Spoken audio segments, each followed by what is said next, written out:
Hello there, fellow glue sniffers and sprue snippers. Welcome to Blitzkrieg Model Works. I'm Bob, you know me as Darkland on the forums. Well, as you can see, our Italeri Leopard 2 is pretty much completed for build. I've completed the turret. Now, I've done adding in all of the turret hatches, optical sights, machine gun mounts, the two antennas, the communication spool, all the smoke grenade launchers, which are a royal pain, believe me, to put on. Get to that in a second. And handholds for the sides. And really the only pieces left to put on are the side skirts, which I had one just sitting here a second ago.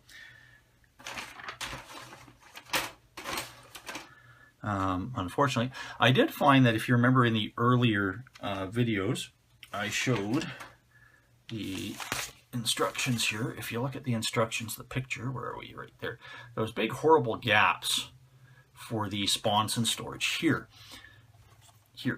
What I found with those when I was test fitting is if you attach the sponson or the skirt sides at the front, there's a big noticeable gap around all the boxes on the side.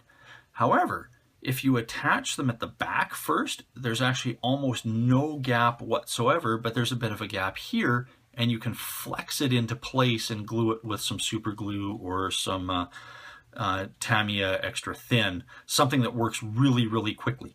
So that's what we're going to do on here once we finish all the weathering and everything. As you can see, these are the tracks that were put on. These are the ones that we kind of doctored with some staples to tighten them up a little bit.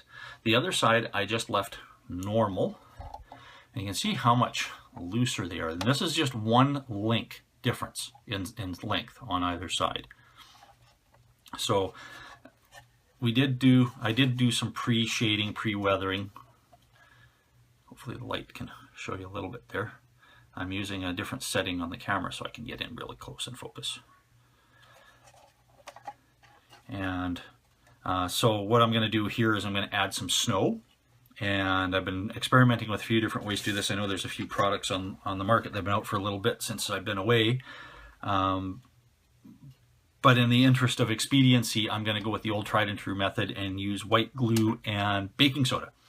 Now, one of the things with baking soda is it replicates snow quite nicely, the crystalline structure, but it does tend to turn yellow over time, so you have to seal it properly and try to keep it away from sunlight or strong ultraviolet light sources. If you can do that, usually it'll be fine for years. The unfortunate thing is you got to keep it in a pretty much dust-free environment because the stuff will attract dust like crazy, and you can't dust this stuff. It's very difficult to do. So that's going to get all pre-weathered with some snow and ice, then have the side skirts put on, have everything masked, and then the rest of the vehicle will be painted, and I'll save that for the next video. But for the turret, everything went together fairly well. We have the lifting hooks here and here. They went on just fine. Some extra hooks. The ones for the side stowage and the back stowage, I still have to sand that one a little bit. I actually lost one of these, and the rest of them were so heavy I just fixed them with stretch sprue. There we go. That one's still a little rough. It kind of separated at the bends. I was using the this plastic. It's pretty old plastic, so it's not a big surprise that it started to split apart a little bit when I was bending it. All the other pieces went on fine. Even though I had sanded a lot of the locating tab parts off for the smoke grenade launchers, there was enough left that I could easily put everything together. These things were a bit of a pain to install. If you can see, there is a rather large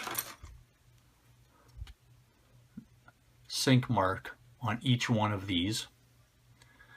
Front and back. The back you don't really even see, so I didn't really bother with them, but the front ones I did. And aligning them is quite difficult. It's difficult to do with my rig that I got set up here, but There we go. Trying to set these up so they point pretty much in the same direction, and so they probably wouldn't hit each other, but that's kind of difficult to do.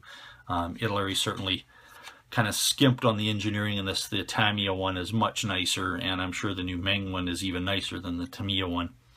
But overall, it goes together quite nicely. The hardest part of doing the turret, other than the rounded barrel portion, which I showed you, was doing the communication spool. This is a wire spool that they use for communications outside the vehicle. Now, this is because it's molded in a top and a bottom half, and it was difficult to get everything lined up for minimum cleanup. It worked pretty well. I did use a dental tool that I reprofiled to scribe plastic. You can actually buy these now from places like Micromark. I think Squadron has something like that. But one thing, I believe it was Tactical Jackalope, pointed out in the comments of the last video, was to speed up the sanding, you could use a product called a FlexiFile. And yes, indeed you can. The point of the video was to use tools that were fairly cheap and easily available. But a FlexiFile will certainly fix that up. Now, what a FlexiFile is one of these. FlexiFile is a flexible sanding apparatus, and it uses sanding ribbons of different grits. This is a very, very fine grit. There's multiple grits available. I've got some coarser ones here. This is probably about like a 320, maybe a 400-ish grit. This is really fine. This is probably like about an 800 or 1,000 grit. And it's very easy to take one off. And this one's fairly new. Got to rough it up a little bit. There we go. Pop the hole open. And voila.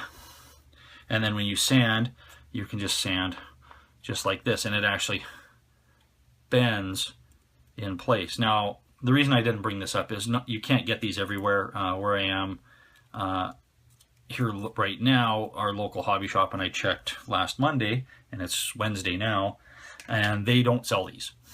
They don't sell anything even similar to these. They do sell sanding sticks, like the, where is it, the X-Acto sanding stick that works off of a belt.